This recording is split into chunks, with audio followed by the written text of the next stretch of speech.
হয়েছে, মন্ত্রিসভা সম্প্রসারণ হয়েছে, কবে নাগাদ দপ্তর বন্টন করা হবে এবং কি কি বিষয়? শিগগিরই আপনারা জানতে পারবেন কখন এবং কাকে কি দপ্তর দেওয়া হচ্ছে, এর মধ্যে খবর পাবেন। পূর্ব ত্রিপুরা কে দাঁড়াতে পারে?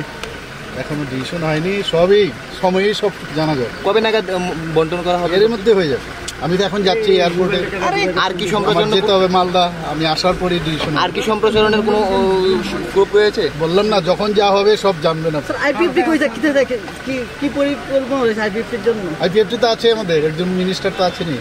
স্যার, আজকে এই যে শপথ গ্রহণ অনুষ্ঠান, এই শপথ গ্রহণ রাজ্যবাসীর জন্য কি বলবেন? বা বলবো, আমরা তো সবসময় বলছি যে আমরা সবাই একসাথে মিলে জাতি জনজাতি মিলে আমরা ত্রিপুরাকে মানে শ্রেষ্ঠ ত্রিপুরা বানানোর লক্ষ্যে আমরা কাজ করছি এবং সেই দিশায় আজকে আপনারা দেখতে পেলেন এখানে দুজন মিনিস্টার আজকে শপথ নিল। তো ন্যাচারালি আগামী দিন যেটা আমরা ভেবেছি যে সবাই মিলে একসাথে শান্তিতে এখানে বসবাস করব, তার একটা ঝলক কিন্তু আপনারা দেখতে পেয়েছেন। বিজেপি থেকে আর কি কেউ মন্ত্রী হচ্ছে? বললাম তো, সময়ে সব জানতে পারবেন, এখন কি করে বলবো। Thank you.